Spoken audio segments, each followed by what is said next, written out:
Welcome to Wake Up with Joni, the podcast that invites you to live with clarity, courage, and conscious choice. I'm delighted to welcome back a returning guest whose life and work beautifully bridge creativity, leadership, and lived wisdom. Cliff Beach. Is that your real name or stage name, by the way? That's my real name. It's so perfect. You couldn't get that any better. Cliff is an author, leadership expert, entrepreneur, and accomplished musician whose journey spans boardrooms, stages, and deep inner transformation. We talk about how music shaped the man he's become and how leadership shaped his creative expression and how both disciplines informed his values, resiliency, and integrity. This is a conversation about identity, devotion to craft, conscious leadership, and what it truly means to live in alignment. So, welcome back, Cliff. Thank you, Johnny. Happy to be back again. We just touched on your music at the very end of our first podcast together, and it felt like there was so much juicy goodness there that we both agreed to have you back. So let's dive in. Which came first? Which was the chicken and which was the egg? For me, music definitely came first. I came into a family of singers. My extended family, there's over 300 people. I would say a good 200 in church are amazing singers. I tell people all the time, being a musician, I'm probably not even the best vocalist or musician in my family, but one of the only few outside of church that did music for the people. My family background, everyone except me and my mom are ministers or pastors. I always wanted to be on a stage instead of a pulpit, but I see a lot of parallels of how you present the good news, the good information. And I tell people all the time, I believe all the musical styles, and not just church music, have an element of spirituality to them. Music is just it's a vibration. The whole universe and everything is vibrating and stinging. There's a scripture that says, like, the rocks will cry out. I believe that they do. I believe that everything, nature, the babbling brooks, all these things, we used to be more connected to them. And so this lady who raised me, this older lady from my church, her name was Mother Settle. She was like the din mother to everyone. And she taught me amazing things about earthing. She was like, kick off your shoes, put your feet in the dirt when I was a kid. People weren't talking about that. She got me into juicing, carrot juice, and taking brewer's yeast and all these supplements. And people thought, wow, that's weird for a kid to be taking all this stuff. She was really into that nature and nurture and a lot of love. And so it was great because she introduced me to a lot of things and she really helped me to understand. She would say all the time, what you don't know can make a whole other world. It's a Yeah. vast amount of information and you'll never know all the things. But by showing me all these things, I was lighting up. And it was great because I had all of these people who were mentors before I knew what mentorship was, their apprenticeship was. They allowed me to be able to follow them around and learn and explore and discover and be creative. And so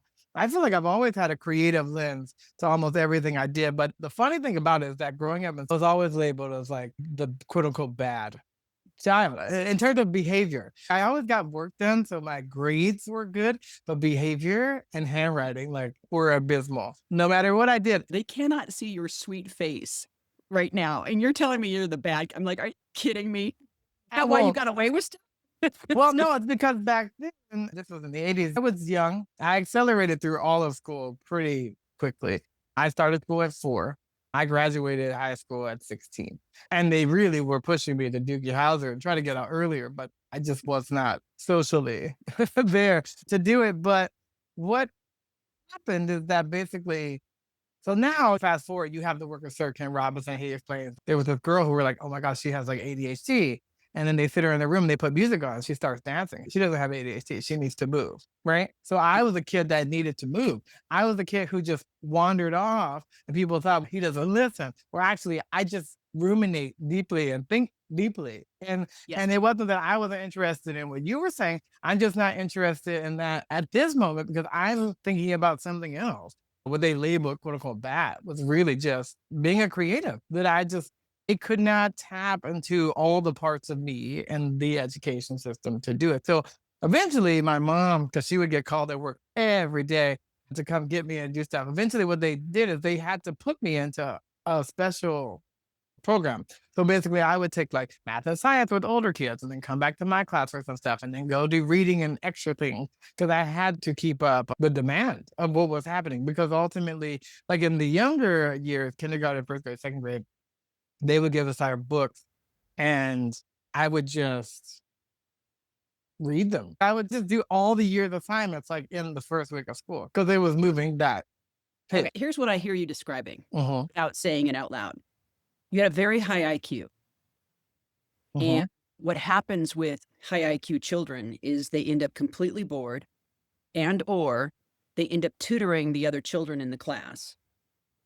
And so in their way, they were trying to keep you engaged and keep you stimulated.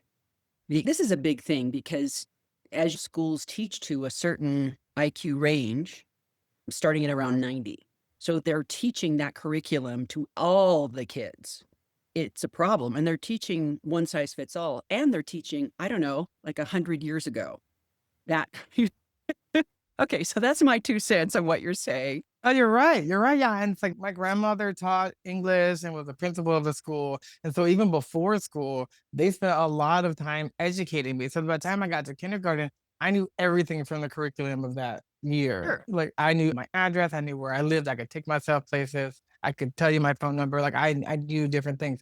And so I think it's important for people as they have kids or work with kids to allow them to gravitate to certain things. Now you have Baby Shark and certain types of songs. But when I was a kid, you had just full avant-garde jazz on Sesame Street. It was expected that you could absorb information. In the same way, in church, I read the King James Bible that was very old and learned how to read that cover to cover so that I could then teach the people a year younger than me. And so what that did is it was never watered down in Mhm. education for me. So I was great. And I used to listen to a lot of AM radio and I would listen to all these people talking pundits about different things. I live in DC. So there was a lot of political news and a bunch of stuff. And I just loved hearing people talk. I loved listening to audio. There's actually a picture, if you go and look up my albums, you'll see a little picture of me at one with a gigantic Walkman that takes up my whole torso, sitting on the couch on an album that came out last year in March. And when you look at the picture, basically, I'm listening to audio. I'm listening to audiobooks. People think of listening to music, but I'm actually listening to the Bible on tape and passages on tape. And my parents would just sit me for hours and hours listening to stuff. So that's why I love podcasts and audiobooks. I think music, I gravitated to it because they learned that I could pick up things. I started singing things back to them and singing things from the radio and wanting to then eventually take piano lessons, which my mom put me in. She wanted it, I didn't, but I was able to play by ear and pluck things out and stuff. So I had these How gifts old? around 5 or 6, like school age, starting to get into it. But I didn't really get really into music until high school when I started to do a bunch of choirs and all state choirs and see this could take you other places. Like we got to go like another state over or 2 states over and do competitions and perform for the entire school and that kind of thing. So it was good to be able to learn about myself and to become Yeah. more myself. I feel even now, the more you reveal of yourself, the more infectious it is to people, right? Now you have to be vulnerable to be able to do that, right? What if people don't like me? What if it's not good? In the beginning, it probably isn't going to be good. And some people won't like you. It's like the most humbling thing that anyone's ever told me in church and beyond. They was like, even God can't please everybody. You never will. You never will, right? And on game day, whose prayers are working? The team that won. No, I don't know. But the main thing is that you have to ultimately do it to want to use your creative gifts to please yourself, right? You are Yeah. really the only person that matters because not everybody's going to see your vision or Mhm. understand your talent. But what I've learned now doing books, music, everything all together is that our whole universe is built on stories, right? The human experience. All these things are just mediums. How to get it to people so that they can digest it in the way they want to interact with content. But stories aren't going away. Yes. And I once heard that 10% of people will love you no matter what you do, no matter what you produce, they love you. 10% will not like you for the same reason. I don't care how good your song is or how resonant your words are. They're not going to like, and then everybody in between, they're going to go up and down the scale a little bit. But that ties into the leadership piece of not needing approval. Because the artists, I've heard again and again, sometimes when they find success, they start trying to write for the audience to get that success again. Where what happened was the success came from artists writing what was true for them, their truth, and what was authentic to them. And so they oftentimes come back to, like, so now we're at the third album. So the third album is them again. I've heard that again and again and again. So I want to talk to you about, when did you start writing music, and what are the genres? And also, I just want to comment the piece about church and have a family of 200 to 300 people. I think that's extraordinary. We talked a little bit about tribe and community in our first podcast, and that is a built in tribe community, eyes on you at all times, right? And love for you at all times. But in the church, I think what's so extraordinary and people are drawn to, they feel when they're singing, like they're channeling that divine creation energy, which then people, it just goes through them and then they go out into their day and take it with them. But that's, I think, why church works. It's the frequency of unconditional love. Sorry, tangent, but let me go back to any comments on that and what genres, etc. Yeah, no, I mean, I feel like church and beyond, like whenever you have people just singing together, there's an artist, Corey Henry, who has created this church experience for people who are non-church in Inglewood, California, to go and I to love get it. this experience, but in a very secular way. And so what it does is that there are people like my friend Honey La Rochelle, who is like, I didn't grow up in church, but now I'm singing in this choir and I get to do that. Or whenever I've done choirs of all kinds at Berkeley, they had all different types of choirs. People singing together, that is a amazing vibration. It's like when you see like a cartoon or a movie and they do something where basically something happens, like you can see people light up, either a light from above or a light from within. That's how I feel. I feel like Mhm, you can see our collective chi life force glowing mhm, aura mhm, from that experience in a different way. Even playing with my band, even though not everyone's singing, but everyone's playing together, you can feel the vibration. And what I mhm, love about it is that I was taking this master class from Herbie Hancock, who's very Buddhist and very philosophical about the doing and the being of music and what it makes you become. But he tells this great story about working with Miles Davis, who was amazing, and mm, Herbie's amazing. And he was like, what happened is he's like, I played the wrong note, but Miles shifted and made me right. And that's mm, how music works, is that having this conversation and listening to each other, there mhm, is no sense of right and wrong. It's just perspective and adjustment. So mm, as you do that and you make these micro tonal shifts, right? I can make something that's very dissonant and rubs together. I can spread it out and make it very beautiful and complex. And you could technically play what Herbie called a butter note that wasn't correct. But if I shift, right, if the bass shifts, changes the whole harmonics. And so it's just interesting to see that if it was a person with ego, they could have clearly pointed you out and be like, you're wrong and not done anything to change. But they said, no, I heard it, not even to signify that I've done it. I'm going to choose to shift to mhm, make you in a better light. mm, And I think that's just a great metaphor for life. When you're leading on a team, it becomes not I, but we and us. And so the leader is making those shifts and influencing the team to shift around you so that at the yes. end the output is great, because there's a lot of inputs and things that happen along that not everybody sees, and we don't have to always call all those things out.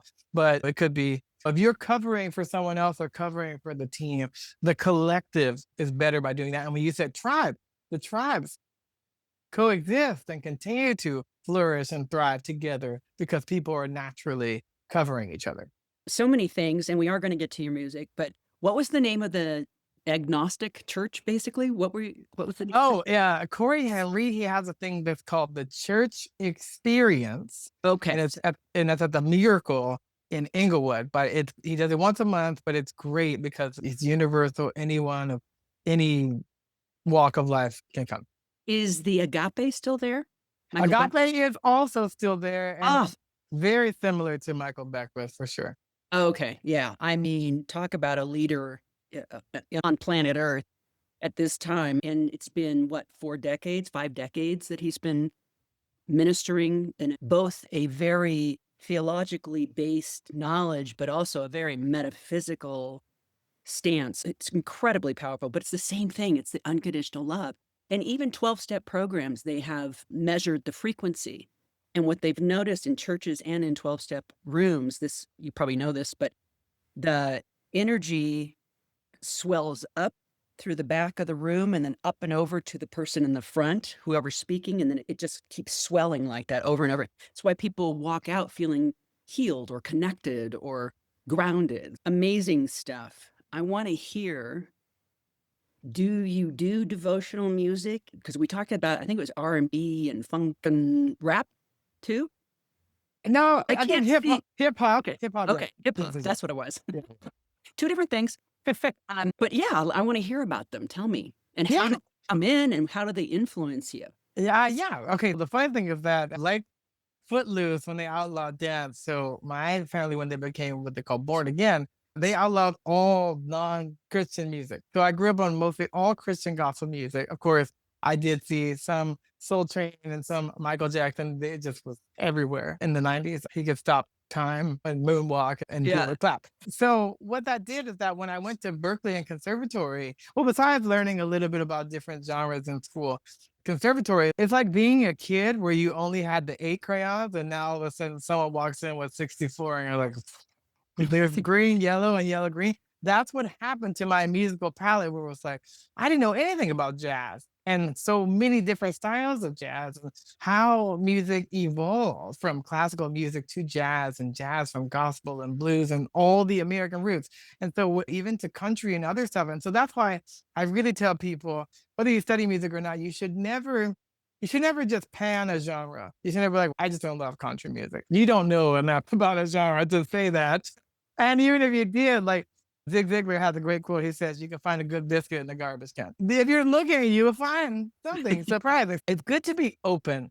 Yeah. The people who do music and they keep the channel open, right? It's like their fists are not closed, they're open to receive from the universe the ideas and just being a higher sense of self, right? You really are able to self actualize through this process of disciplining yourself, cultivating yourself to a life. And I think whether it's music or whether it's digital technology or whether it's working at the DMV, whatever it is, having a vocation and a call that if you do it for life, it can be respected. Like in other countries, being a waiter, making sushi, whatever, it's like a life calling and respected at a high level of actualization that what you do, if you're a person who's cooking food for the masses or people in your town, you're literally feeding a community and sustaining them. And that's important, right? If you're a stay at home mom, you're feeding that ecosystem. That's super important. That's what the universe and that sphere of influence around you needs from you. And so we need you to do it. It needs you to vibrate at the highest level to be able to do it the best you can. You're only judged and measured by what you can do. God, the universe, they're never going to come to you and ask for something that wasn't in you. That seed is not in you, or you didn't have that talent or that capability. They're not going to ask you of that. They're only going to ask you, what did you do with the time and the talent and the resources? Because what happens is that we all start in the beginning from the same place. But our choices and what we do and what we learn and the experiences and how we put that all together is the difference factor if you really vibrate at the highest level. Everybody has the potential to self-actualize and to vibrate to that level, but not everyone will. Unfortunately, as you move up the ranks, you have less percentage at the very top because it takes a lot of inner work. It takes a lot of self-awareness.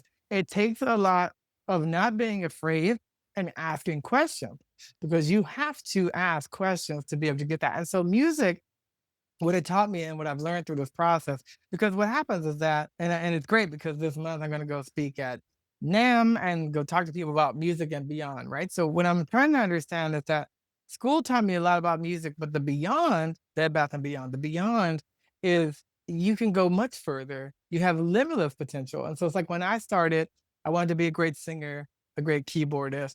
Then eventually I wanted to write my own songs.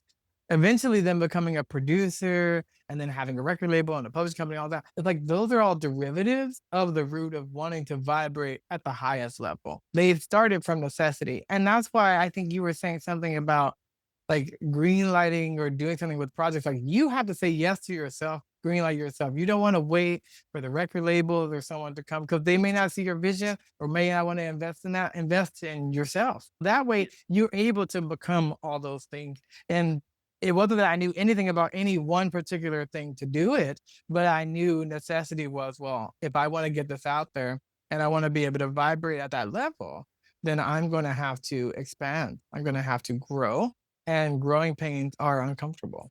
Yes, you made me sound smarter than I am because what I said was to make music for yourself, and your brain took it to the whole nother level of green lighting the works, whether or not you have a record deal or something. Is that okay? Got it. Yeah, love it. So when you're talking about that vibration, and that's my jam. For example, when we cook, and we don't cook for the masses, we cook for ourselves. But in fact, he cooks. I eat it, but he infuses it. He's such a good cook. He infuses it consciously and deliberately with love, and asks that the vibration of the food is raised to the highest vibration and the highest good for our bodies at this time. Do you do that with your music before you begin to create or before you begin to play? And you may do it without it being a conscious thought. But now that it's a conscious thought, will you do it? Yeah, I'll explain it this way. I think that life and the universe and God, it's a humbling experience. Having Mm, this higher power, knowing that not that you're subservient, but you're under this umbrella. And what that does is that you were talking about food, like being the most amazing chef. Even if you were growing your own food to cook that food, you did not make the seeds, right? There's a certain point where it's like you have to have respect for what came before, and that these things are gifts and given to you, right? Like I didn't create the tones of music and how you write it down. Like that's all been done. I just have the gift of understanding it and being able to vibrate with my snowflake and X factor to put that out into the world. But like a chef, I'm taking a bunch of ingredients and making different combinations, but I did not create the ingredient and I mhm. never would. It's just not possible to be able to do that. And so I think from that humbling experience, I learned about George Washington Carver, and he asked the universe, "Give me the secrets of the universe." And they drop a peanut from a tree down and say, "Well, why don't you work with this? This is the size of what you can understand." And he found hundreds of ways to use the peanut, hundreds of ways to use sweet potatoes. Nobody was doing that in the early 1900s. Like he created peanut milk, which is the precursor to all the alternative milk that we have today, because just a little thing that was insignificant to everyone had all these things. And so I think each of us, it's like a blip with millions of people out there, but what we're able to do is to say, even with the little bit that I understand, I can expand my universe and maximize it. And for me, when I'm curating, like for my radio show, when I'm playing music to the world that I didn't know before, I can guarantee most of the audience hasn't heard it because Mm, that's just how it is. So it's like when we discover just a little bit of information, that's why when I was saying as a kid, me learning something and teaching the ones just a little bit behind, when you're in a class, you have the teacher, you have like students of various levels, but like usually you're like at the beginning, in the middle, and then the teacher. But you're not, it's like the disparity between all of them is not that far. Like the teacher, if they're really like a student in of life, is still learning, right? They're still evolving, just like the rest of us. hopefully. Yeah, hopefully. And so what that does is it allows you to get with like-minded people and say, hey, we don't know everything, but we want to learn from each other. And that vibration allows you to see things in a new way. Because when you come to a class and you don't know anything, then that's allowing you to go back to that childlike state of how you started from the beginning that you don't know and you would like to know. And then from knowing that you will choose what you decide to do with that information. But it's still always humbling because again, there's so much information and knowledge out there. You don't have all the lifespan or really just the overload. Your brain wouldn't be able to take that. The universe is just too vast, too limitless. But the thing is that you don't need much, right? You have an inch, you can grow it. You have a little seed can grow into a mighty oak. Takes time, takes effort, takes cultivation. But music is one of the greatest things because when you develop that kind of discipline to really be good, it's something that you can do for hours and hours and hours and you just love it, right? And I think everyone should find that for them, whatever it is. My whole later life purpose is just to say, you have it. When I meet someone who says, I'm not creative, I'm like, who told you that? Who All said beings are that? creative. Yeah. All that you're created to create. And if you're not creative, what would you want to create? And then start creating that. Because it doesn't mean that you're gonna have it at 5 or 55. It doesn't matter. Everybody gets to that place at different points. And not all fruit ripens on the tree at the same time. It takes different points of life to figure that out. But I think the earlier in life you've ask the questions to try to figure it out, the better, for sure. The best time to do it was 5 years ago, and the second time, best time is today. But either way, everyone should ask themselves, like, what would make me feel joy, feel happy, want to be put out into the world, or even just for myself? It's just like 30 minutes a day of doing something that's pure bliss. I won't say that every aspect of music and the industry I love. There's actually a lot of the industry I don't love, but music in its purest form, I love. Mhm.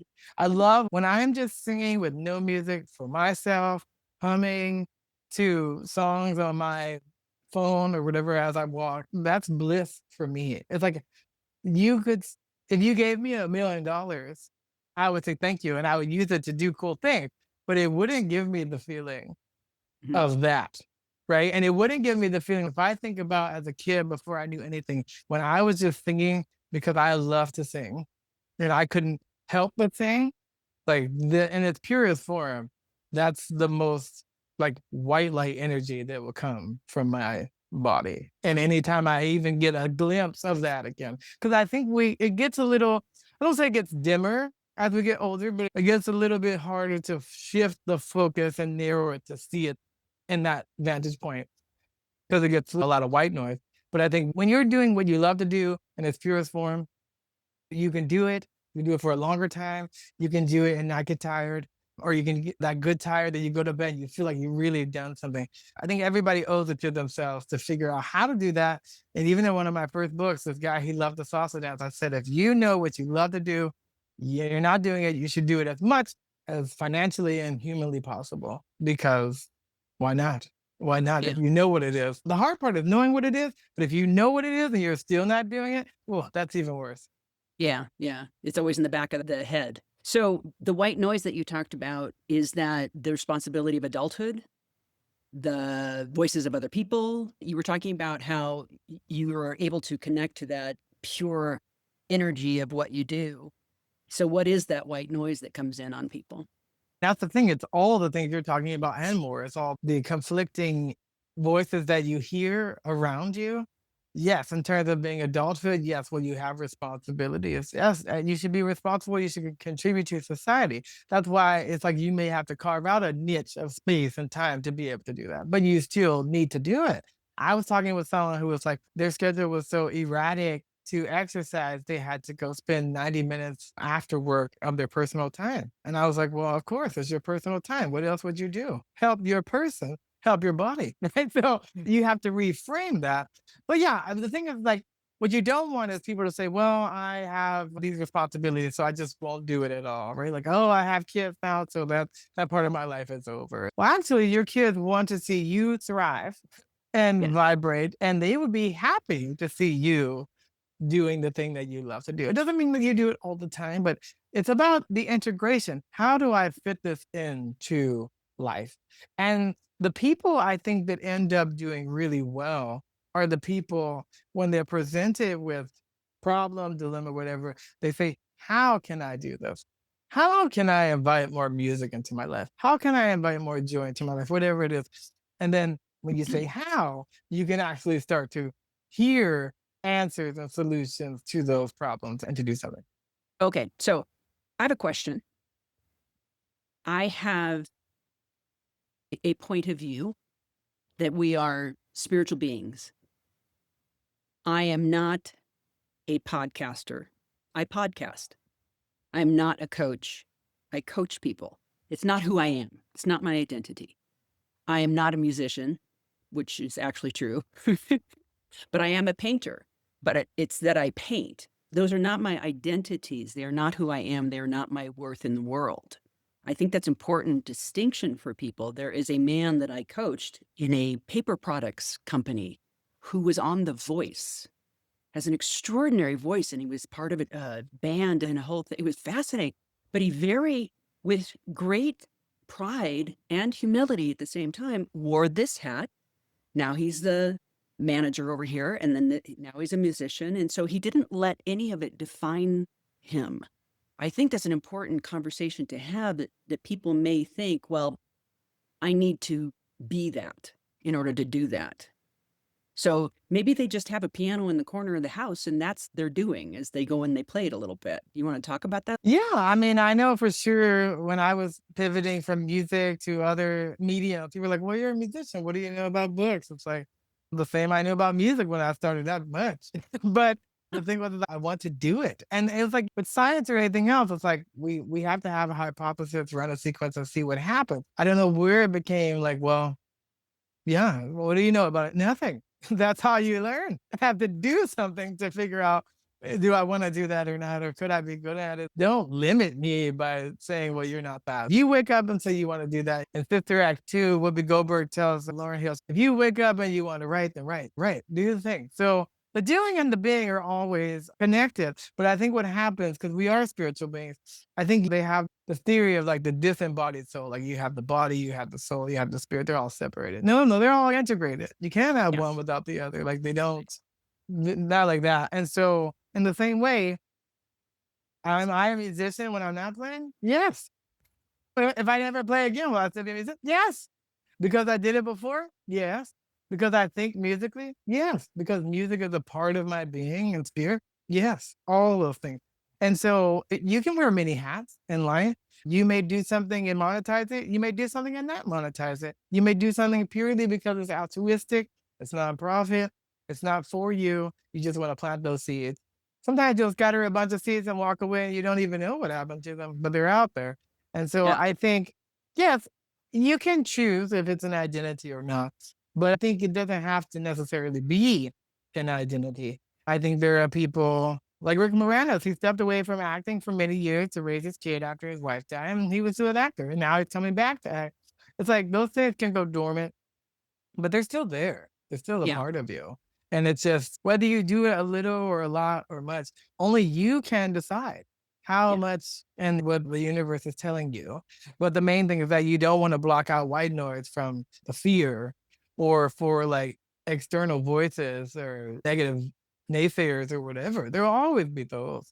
But you're not trying to people please. I saw this amazing. I read a lot of New Yorker cartoons and stuff, and I saw this therapist cartoon, and they're sitting there, and he's like, "If you're such a people pleaser, name me 3 people you please."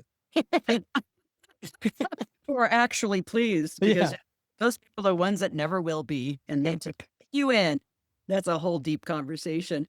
You said a word earlier, integration, Mhm, which we may have touched on before, but it's the work life instead of work life balance. I did a whole blog on it. It's work life integration. So mhm, for those, let's say, leadership people out there, or people who own a company, or a mom who's got 12 children running around, and they think that, for me, playing music, if you're a musician, painting a painting, whatever the artistic expression is, that's self-care because it lights your soul on fire. It creates that the energy of creation is bliss, right? It's mhm. so to deny oneself that, it's a martyrship. It's a martyrdom, which is never works out well. It's kind of like the people pleaser. So stop martyring yourselves out there and go paint the painting or play the piano or what have you. So, will you talk about that, the integration piece? How do we be it all? Yeah, I love integration because it was, like, something that I learned along the path of balance and flow. Eventually, it was like, is there a work-life balance? No, it's an integration. How does it fit in? Because your body and yourself is a system, and then you fit into an ecosystem of the universe, the world, right? So there's systems within systems, and Mhm. we live and succeed by the success of our systems. And so what happens with integration, I don't know if you're familiar with Tom Bilyeu and Quest, the nutrition bars, right? Yeah. But Quest nutrition And businesses really understand vertical integration, but Quest had to vertically integrate to be able to make the protein bars they did because they were so health conscious.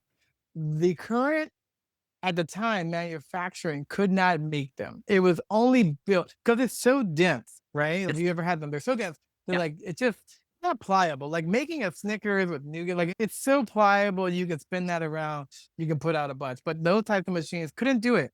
So to integrate with how he explained it, is they had to become the manufacturer, great.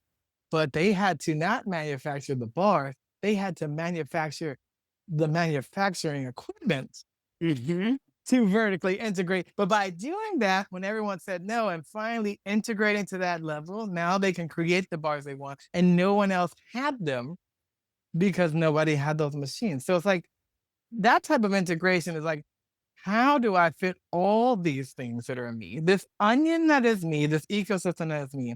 So if I'm edifying my body and my mind and my spirit outside of work, how do I bring that into work? Right? Because do I put on a work hat and I'm only work hat in those hours or not? The eureka moments happen in the bathtub to solve the equations, right? Because you're doing something else, the divergent thinking. And so that's why the greatest minds, places like Google and Alphabet, they allow their workers to do other projects and other things that excite them. That's how Gmail became a thing because someone said, I think email could be better than what we have today. I would like to work on that. Not a part of my job, but I'd like to work on that.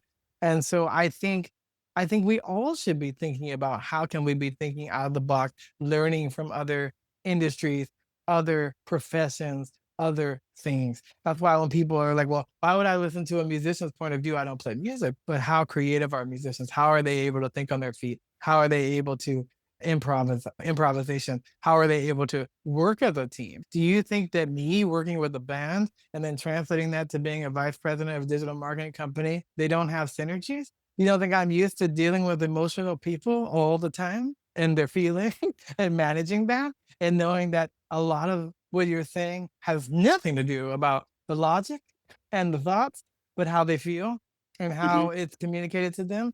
And that music, being able to play and do it really complex, but make it all work together in melange when I'm having conversations with people, it's a two-way street, right? We're having a conversation now, and we have to be able to send and receive signal in a symbiotic way. And when you were talking about church and that vibration, everything in life is a transference of feeling. You Mm. feel a certain way about what I'm saying, I feel a certain way, and then it's going back and forth. That's why when you look at like certain types of relationships, laughter is a litmus test. If there's no more laughter in that room, then it doesn't mean that it's bad. It just means there's something to examine, right? Everything is leading to integration is leading to examination. It's integrating and working properly in the changes you want to make by constantly reflecting and looking at it.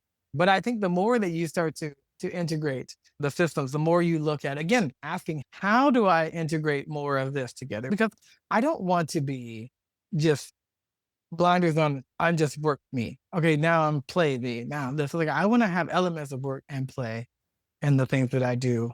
And I think that other people do too, because it's like Mary Poppins when you watch that movie and they're cleaning up, snap, you find the fun, then the job's a game. Marie Kondo, like when you find joy, that is what gives you the attention. Do I need this or not? And so it's not about having a right or wrong way. I think that puts judgment. You want a judgment free zone when it Yeah. comes to creating these things. You just want to say what can be done. Also, I think you have to realize that like you could integrate now and it worked amazingly, and a little later it doesn't. Like that doesn't mean that one integration is now the system that's going to last a lifetime. That's how a lot of industries go away.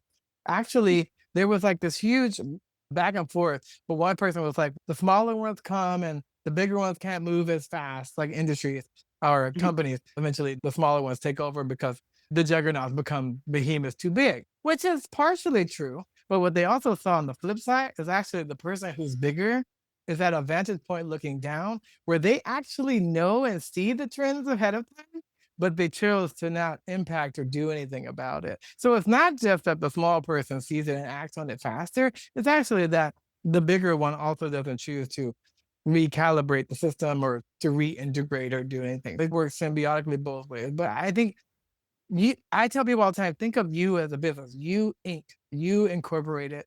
Because then you'll evaluate it objectively and differently. It's like having an out of body experience. I have to look objectively at Cliff and say, would I hire Cliff?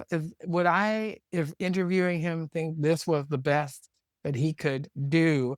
And I think also just you have to mentally understand that psychologically, most human beings, their best is 80% because 100% can be difficult to sustain all the time. But more importantly, we're ingrained and taught to hold back a piece because we're afraid that this invisible person is going to come and ask us for more and then we don't have it. So we do not give 100. Interesting.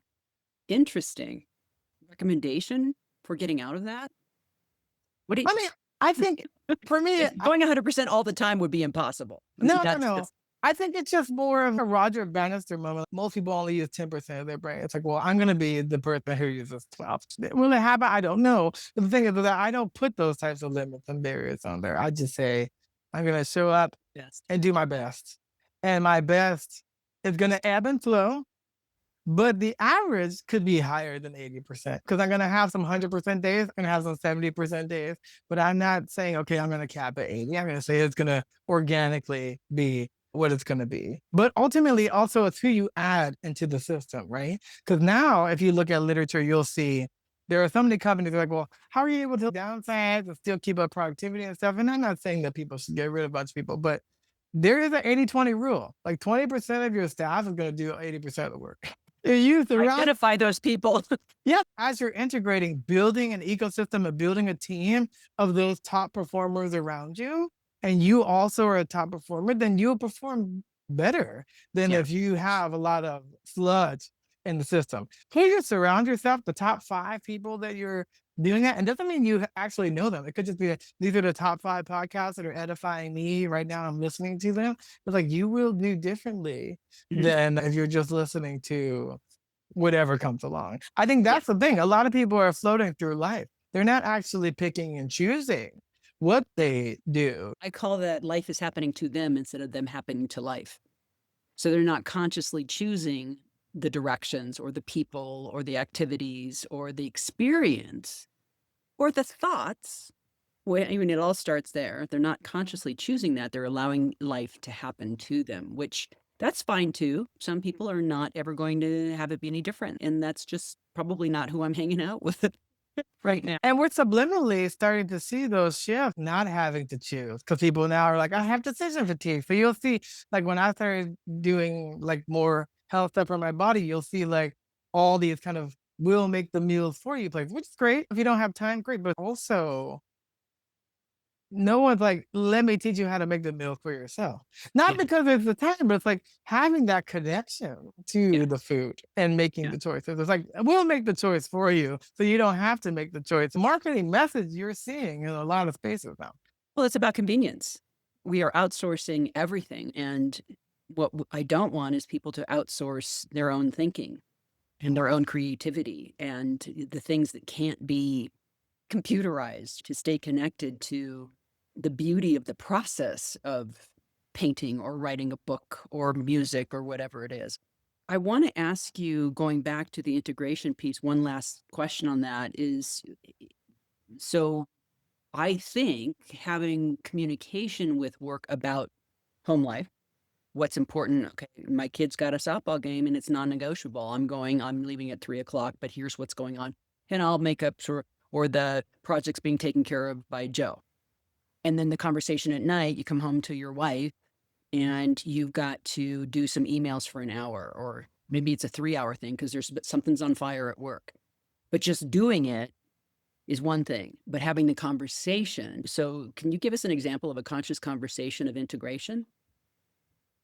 Yes, yes, I think everybody needs to be on board to what you're doing. So the place that I work now as a VP, they know that I do music. I have also hired some of my musicians to work at the company as well. So that's full disclosure there. And so sometimes, yes, we have gigs and we have other things. So they get explained.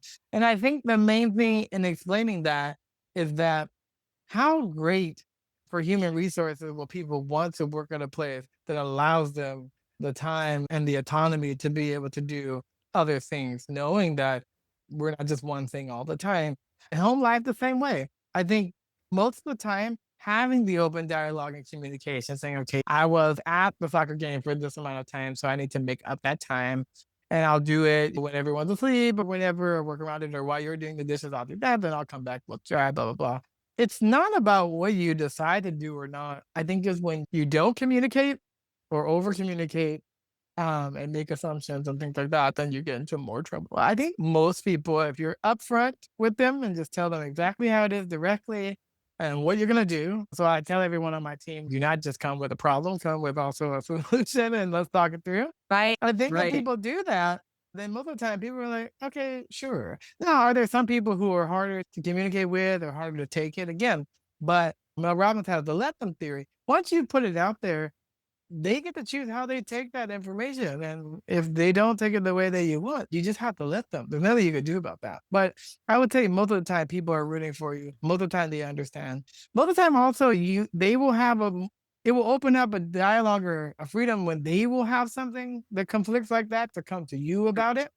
So I think there's no right or wrong way. I think most of the time we fear or believe things in our minds that don't actually materialize. And I think sometimes we think we've spoken it aloud or we haven't. We're actually just thinking about it, think we've done it. And so what happens is like we fear having certain conversations because they're uncomfortable, but actually having them usually are not as uncomfortable. Most people are understanding to some degree. Of course, it can't be all the time. I think that's the balance in the integration. It can't be like, well, there's always a soccer game, and there's always like every night you're doing the same thing at the same time late at night.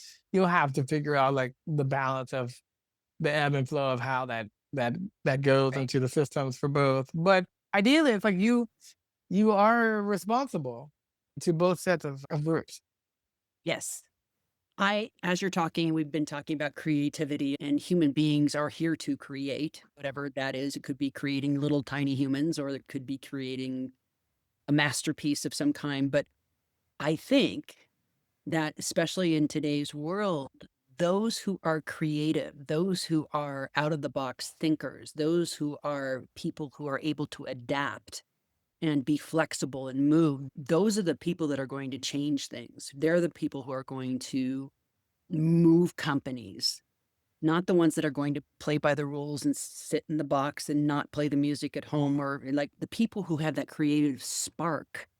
With I haven't really said AI yet today, but I think that ability to adapt and move and respond in corporations and companies and life and relationship, it's the same way, is it not? Like jazz, you're adapting and responding and moving, and it creates this beautiful conversation through notes, right?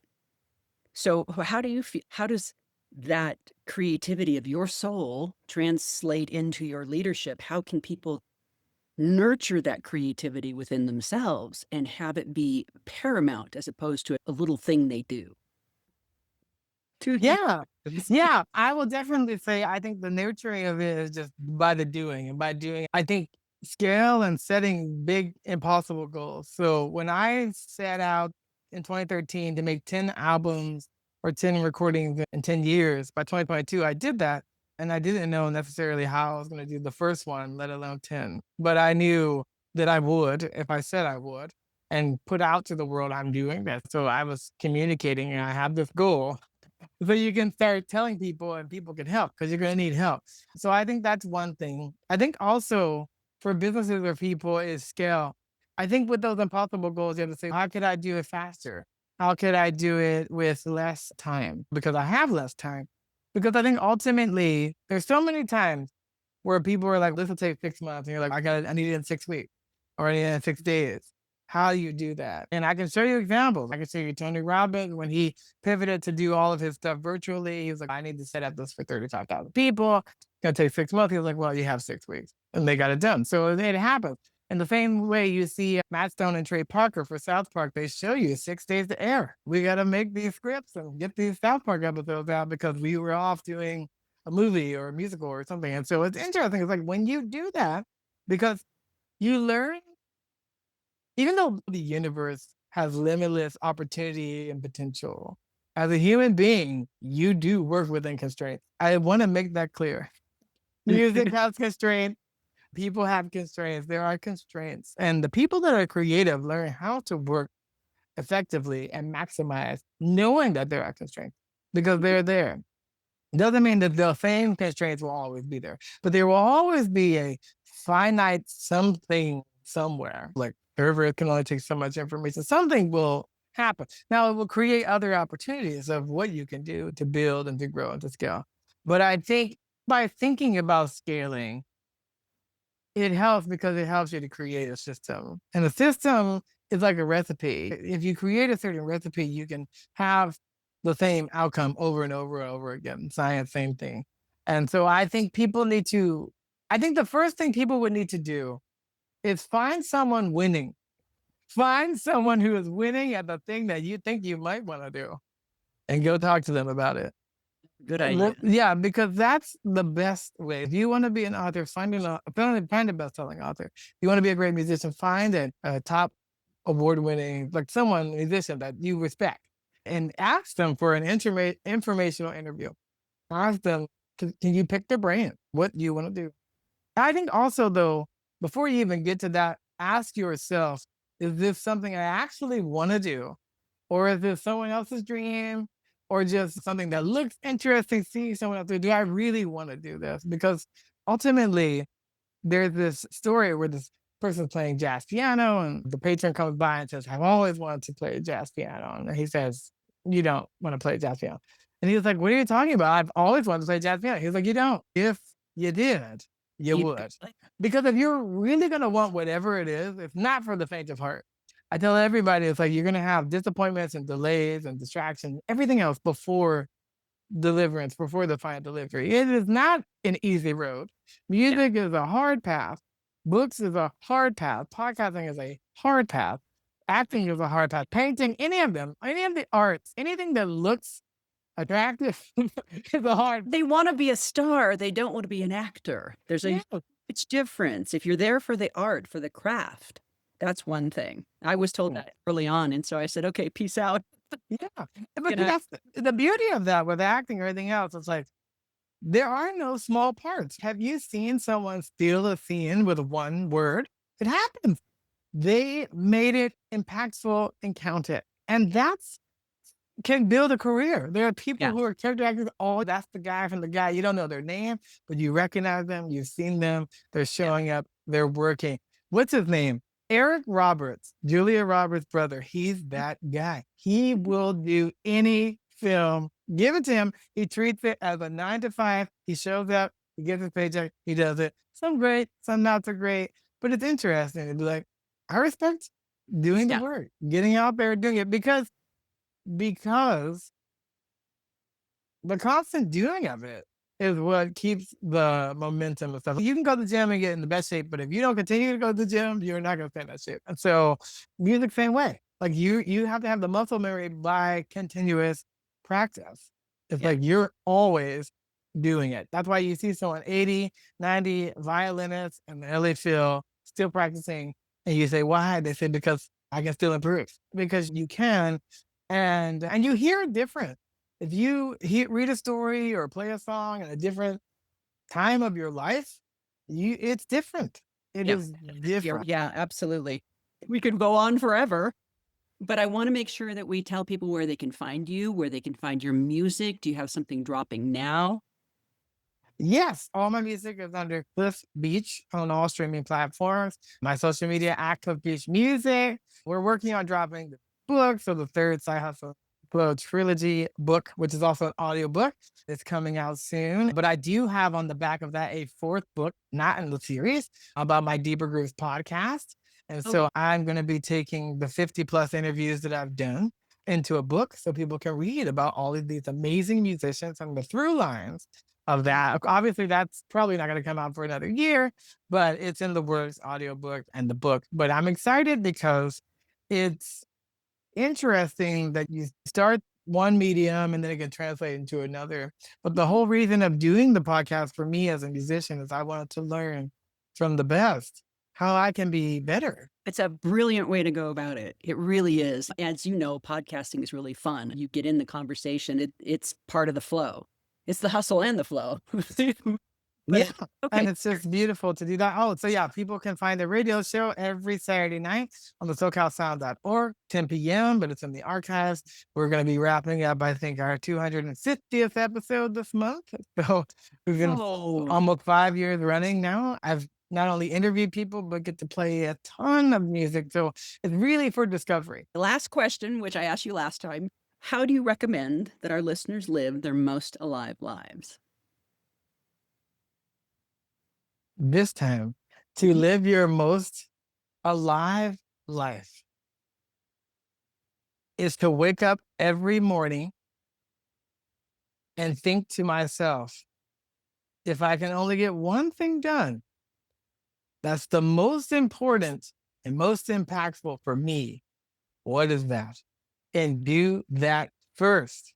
Do the thing. Because if you do this in the morning and you set the intention, you'll either know in that moment, I know what I need to do, and 5, 4, 3, 2, 1, do that thing. And the whole day's tone will be better. But if you come to a pivotal moment in asking this question where you do not know what that thing is, now you can start asking and exploring and finding it out because you're going to need to know. You have to know what it is that you want. If you don't know what to do, get about getting about it to learn what to do. I love that. That sets them up for a win every day. Perfect. Yes. Well, thank you once again for being here. I just really enjoy you and I enjoy your energy. Thank you. Anytime I could talk Yeah. to anytime. So, Oh, I but can't. I really enjoy. Okay. Thank you for tuning in to Wake Up with Joni. If today's conversation stirred something in you, a memory, a longing, a deeper truth about who you are becoming, I invite you to stay with that awareness. If you'd like to go deeper, my book, Stop, Look, Choose Your Journey to Peace and Freedom, is a guide for learning how to pause, awaken, and consciously choose your life from a place of clarity and alignment. And if you're ready for personal support on your path, whether in leadership, relationships, or life transitions, I invite you to explore coaching with me. Go to wakeupwithjoni.com. Now, beautiful humans, my favorite part. It's your turn to go out and live your most alive lives.